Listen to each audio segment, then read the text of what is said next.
Thank you for asking a very relevant question.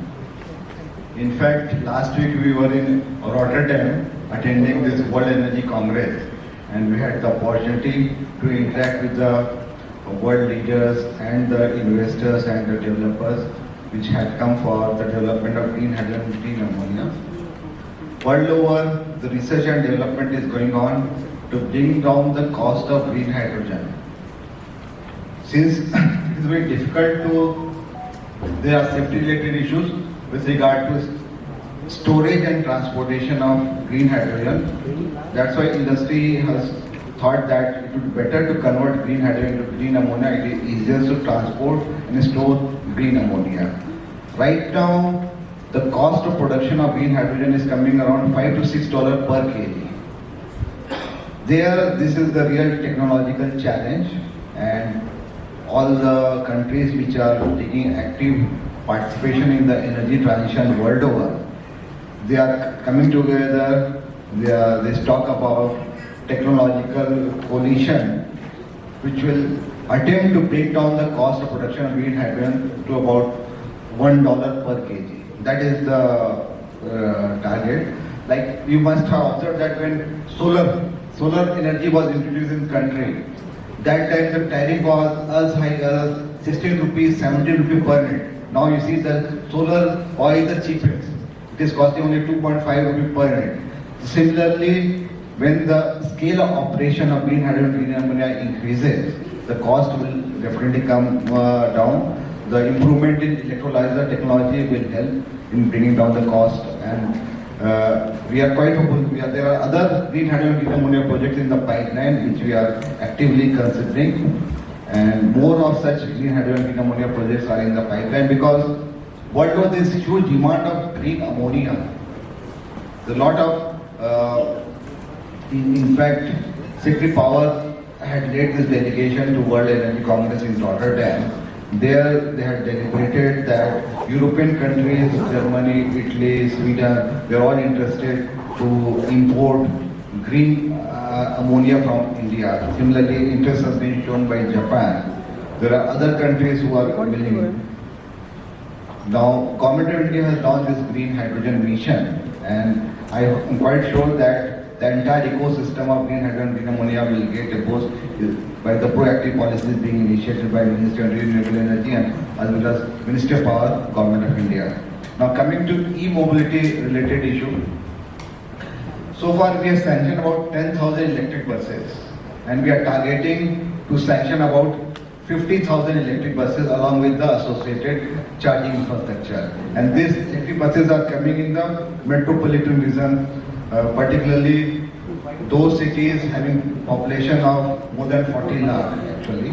So we have already identified about 10-11 cities where these electric buses are going to become more prevalent. There we are planning to finance not only original equipment manufacturers, OEMs, but also the operators of electric buses. Now with regard to the coupon rate, है क्या कुछ चीज़ें हुई है REC के द्वारा, REC क्या कुछ कर रही है और जानना चाहते हैं कि क्या पहले आपने आपको इंट्रोड्यूस करी है और क्या कुछ आज का ये बहुत बहुत धन्यवाद आपका इस सवाल पूछने के लिए। मैं वीके सिंह हूँ, डायरेक्टर प्रोजेक्ट आरईसी में। जैसा आज हमने अपने रिजल्ट प्रस्तुत किए आप सभी लोगों के समक्ष, विगत वर्ष में 23-24 में आरईसी की परफॉर्मेंस कई मापदंडों पे बहुत अच्छी रही है। इस साल में, गए साल में हमने 3,58,000 करोड़ के सैंक्शन किए नए प्रोजेक्ट, और ये जो नए प्रोजेक्ट सैंक्शन किए हैं ये बहुत डिफरेंट सेक्टर्स में हैं। ये जनरेशन में है, ट्रांसमिशन में है, डिस्ट्रीब्यूशन में है, रिन्यूएबल में है, इंफ्रास्ट्रक्चर्स में है, ई मोबिलिटी में है, रिन्यूएबल की डिफरेंट टेक्नोलॉजीज़ हैं, पावर पम्प स्टोरेज प्रोजेक्ट्स उनमें हैं। तो हमने वैरायटी ऑफ सेगमेंट में बहुत स्ट्रॉन्ग प्रोजेक्ट्स हम लोगों ने इस साल में सैंक्शन किए हैं। इसके साथ साथ हमारा डिसबर्समेंट भी इस साल में हाईएस्ट एवर डिसबर्समेंट गया है, और साथ ही जो प्रॉफिट है जो कि हमारे बिजनेस के साथ ही लिंक्ड है वो भी हाईएस्ट एवर है। 14,000 करोड़ के आसपास हम लोगों ने इस पूरे साल में प्रॉफिट किया। क्या क्या है, क्या कुछ चीज़ें हैं अगर आप उसे अगर मीडिया को बता सकें। सो की हाईलाइट है, मैं क्वार्टर ना बता के इसको सालाना का जो हमारा रिज़ल्ट है वो मैं बता देता हूँ। तो हमने टोटल सेंक्शन 3,58,000 किए और हमने टोटल डिसबर्समेंट 2,68,000 किए। दोनों ही अब तक के सर्वश्रेष्ठ हमारे नंबर हैं। रिन्यूएबल सेक्टर में हमने 1,36,000 करोड़ से ज़्यादा के प्रोजेक्ट हमने सेंक्शन किए, जबकि हमने इससे पिछले साल में मात्र 21,000 करोड़ के किए थे। तो जो हम कह रहे हैं कि हम रिन्यूएबल एनर्जी को आगे बढ़ाएंगे और अपना पोर्टफोलियो में रिन्यूएबल एनर्जी को और फर्दर सेंक्शन और फर्दर डिस्बर्स करेंगे, तो वो हम कर भी रहे हैं। इसके अलावा हमने सोलर में करीब 20,956 करोड़ के हमने प्रोजेक्ट सेंक्शन किए। मॉड्यूल मैन्युफैक्चरिंग के 51,000 करोड़ के। लार्ज हाइड्रो वो हमने करीब 32,000 से ज़्यादा करोड़ के प्रोजेक्ट हमने सेंक्शन किए हैं। पम्प्ड स्टोरेज जो कि एक नई टेक्नोलॉजी और अभी पिछले 1-2 वर्षों से देखने को मिल रहा है, उसमें हमने करीब 28,000 करोड़ के नए प्रोजेक्ट सेंक्शन किए हैं। ग्रीन हाइड्रोजन जो एक नई टेक्नोलॉजी है, उसको भी हम लोगों ने अभी पिछले 1 साल से सेंक्शन करना शुरू किया है। वो टेक्नोलॉजी पूरे देश के लिए नई टेक्नोलॉजी है। उसमें हमने करीब 8,000 करोड़ के 2 बड़े प्रोजेक्ट हम लोगों ने सेंक्शन किए हैं। ई मोबिलिटी में 7,200 crore. Wind turbine manufacturing again 3,200 crore close to. Wind में हमने करीब 3,500 करोड़ का नए प्रोजेक्ट सेंक्शन किए हैं और हाइब्रिड में करीब 10,000 करोड़ के प्रोजेक्ट सेंक्शन किए हैं। ये जो मैं प्रोजेक्ट बता रहा था आपको, ये लार्जली रिन्यूएबल एनर्जी से रिलेटेड है। इसके अलावा हमने थर्मल के भी प्रोजेक्ट किए हैं करीब 8,800 मेगावाट के, और ट्रांसमिशन और डिस्ट्रीब्यूशन के भी नंबर हमने आप लोगों के साथ में साझा किए हैं अपने प्रेजेंटेशन के थ्रू, जो कि हमारी साइट पे भी अब अवेलेबल है, वो आप देख सकते हैं। ग्रामीण क्षेत्र में कौन सा प्रोजेक्ट है और क्या कुछ प्रॉफिट है, कुछ बताना चाहिए? ग्रामीण क्षेत्र में पहले 2 मुहिम चली थी। पहले गाँवों का विद्युतीकरण जो कि कंप्लीट हो गया है, आज देश में हर एक गाँव में बिजली है।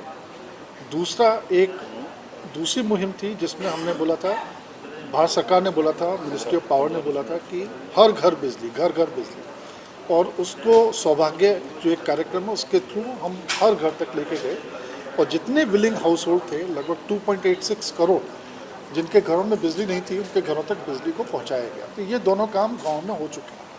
बट गांव में हम जानते हैं कि फिर और भी नए लोग होते हैं, नए घर बनते हैं, तो उनके लिए भी हम अभी RDSS में भी उनके घर के और गांव के जो रह गए, कोई छोटे छोटे मजरे टोले इस टाइप के जो रहे हैं, वहाँ पे भी विद्युत और विद्युत से रिलेटेड इंफ्रास्ट्रक्चर पहुँचाने का काम RDSS स्कीम में भी अभी कर रहे हैं। सर, विद्युत की बड़ी जो प्रॉब्लम होती है गांव वाले क्षेत्र में, वो होती है पानी की, सिंचाई की। तो उस तरह कोई प्रोजेक्ट अगर बताना चाहें कोई? तो वो काफ़ी सारे प्रदेशों में जो एग्रीकल्चर के लिए जो पंप यूज़ होता है, उसकी जो बिजली है, काफ़ी स्टेट ने उसमें सब्सिडी दी हुई है, फ्री है। तो वहाँ पे बिजली की जो खपत है उसका कोई चार्ज नहीं लगता। ऐसे काफ़ी प्रदेश हैं। कुछ प्रदेश हैं जो बहुत कम चार्ज भी लगाते हैं, सब्सिडाइज रेट पर लगाते हैं, और किसान अधिकतर उन्हीं एग्रीकल्चर पंप को यूज़ करते हैं अपने खेतों की सिंचाई वगैरह के लिए। तो मैं कह सकता हूँ कि वो सिंचाई का पानी जो पंप वो कर रहे हैं, लगभग सारे ही प्रदेशों में वो या तो फ्री आ रहा है या तो बहुत सब्सिडाइज रेट पर। सर, ट्रांसफार्मिंग में आपने जैसे पावर प्रोग्रेसिव और प्रॉस्पेरिटी का मॉडल दिया है, इसके अलावा और दोबारा पूछिए। ट्रांसफार्मिंग में आपने जो पावर प्रोग्रेसिव और प्रॉस्पेरिटी का मॉडल दिया है, स्लोगन दिया है, इसके अलावा और किन किन क्षेत्रों में क्या है? हम ये स्लोगन हमारा नहीं, जो आप हमारे बोल रहे हैं, ये शायद हमारा स्लोगन नहीं है। इसके अलावा इलेक्ट्रिसिटी के बारे में हम चाहते हैं कुछ अगर आप विस्तार से बता सकें, किस तरह से आपका की तरफ से क्या कुछ चेंजेस आए हैं, स्पेशली गाँव वगैरह में जहाँ पर इलेक्ट्रिसिटी अभी भी कई गाँव ऐसे ध्यान रखते हैं, इस बारे में देखिए, देश में अब बिजली की जो व्यवस्था है काफ़ी मजबूत है। हम देख रहे हैं कि अभी आप जहाँ भी रहते होंगे वहाँ पे आपने खुद देखा होगा कि बिजली की अवेलेबिलिटी काफ़ी है। हम जो हमारी जानकारी है वो लगभग 23.5 पौने 24 घंटे बिजली अर्बन एरिया में आ रही है, और लगभग 21 घंटे के आसपास गांव के एरिया में आ रही है। ये औसतन नंबर हैं। कुछ गांव में शायद कम भी आ रही होगी, कुछ गांव में 21 घंटे से ज़्यादा भी आ रही होगी।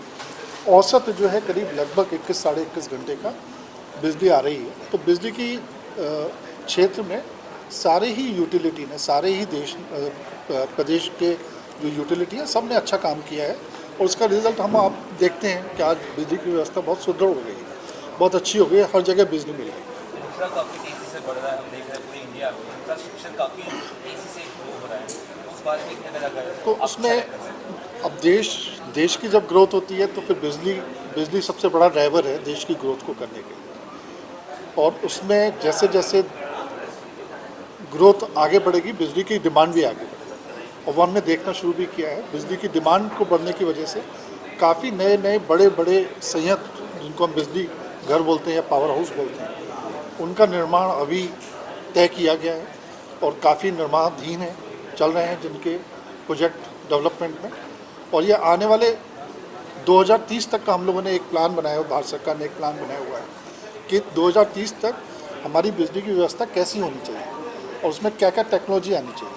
तो उस सबका एक डिटेल में प्लान है जो कि करेंटली अंडर इम्प्लीमेंटेशन। अब हमारे सीएमडी लगभग फ्री हो गए, तो अब सीएमडी के साथ भी करें। सर सोलर लाइट और उन्हें आपके सवाल खत्म हो जाए। सोलर लाइट और जब और मिले अभी भी काफ़ी जगह है ऐसा कि सोलर लाइट उससे वंचित है। बताइए। Solar is emerging. Government of India has set a target under the nationally determined हाँ हाँ, बस contribution सीएमडी का वो 2 मिनट कर 500 gigawatts सीएमडी कौन से for बोले क्या renewable energy alone. We need to achieve by 2030. So our lending operations we are aligning according to the strategy of the government of India. Last year, under the renewable energy alone, 1,36,000 crores we have sanctioned. So we are on a yearly basis. There will be an exponential growth, and this year our sanctioned target under renewable energy alone is 1,50,000 crores, in which solar occupies a major chunk. Environmental एक बहुत बड़ा important climate change से environment एक बहुत बड़ा factor है।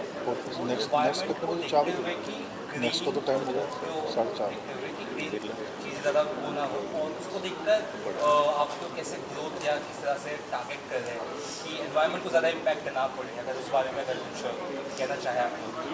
सब भारत सरकार के जो टारगेट हैं 500 गीगावाट 2030 तक लगाना ही लगाना है, उनको 2070 तक नेट जीरो होना ही होना है। तो हम लोगों ने भी ग्रीन जो फंडिंग है उसके लिए हम लोग एग्रेसिवली आगे बढ़ रहे हैं और पिछले साल की ग्रोथ देखें करीबन 500% हमने ज़्यादा सैंक्शन किए हैं इस बार।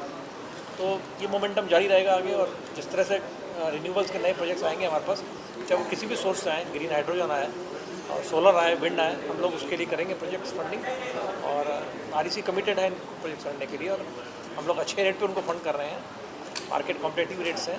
तो हम लोग जो देश के लिए है उसमें पूरी तरह से इस क्षेत्र में योगदान करेंगे।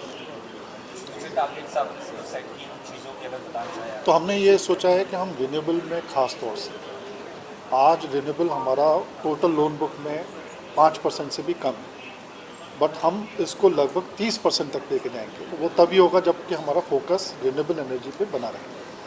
और अगर आप हमारे सैंक्शन और डिसबर्समेंट के नंबर देखें तो हमने फोकस बनाया हुआ 21,000 करोड़ जो हमने लास्ट टू लास्ट किया था, उसके आगे से 1,37,000 करोड़ हमने इस साल में किया है गए साल।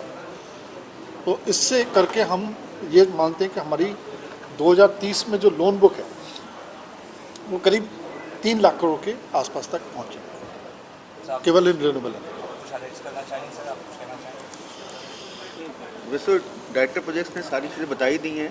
तो इस साल में सीएमडी को बोलो आ जाएगा। इस साल में अगर हम देखें तो हमारे डिस्बर्समेंट भी और वर्षों के से बहुत ज़्यादा रही हैं। रेवेन्यू फ्रॉम ऑपरेशंस है वो 47,146 करोड़ रुपए है, जो पिछले साल में 39,208 करोड़ रुपए थी, और जो 20% ज़्यादा है। और टोटल इनकम भी है 47,000, और नेट इंटरेस्ट इनकम 16,167 करोड़ रुपए है, तो पिछले साल में 13,714 करोड़ रुपए थी, 18% ज़्यादा है। इससे नेट प्रॉफिट इस बार ऑल टाइम है ही है, जो आज तक कभी अचीव नहीं हुआ, 14,019 करोड़ रुपए है, जो पिछले साल में सिर्फ 11,055 करोड़ रुपए था, तो 27% की बढ़ोतरी हुई है। इससे टोटल कॉम्प्रिहेंसिव इनकम वो भी 15,063 करोड़ रुपए है, जो पिछले साल में 10,084 थी, जो कि 49% की बढ़ोतरी है। तो इसी तरह यील्ड जो है वो भी हमारी बढ़ी है और कॉस्ट ऑफ बोरिंग भी कम हुई है, जिससे कि स्प्रेड और निम भी कंपैरेटिवली मेंटेन रहे हैं।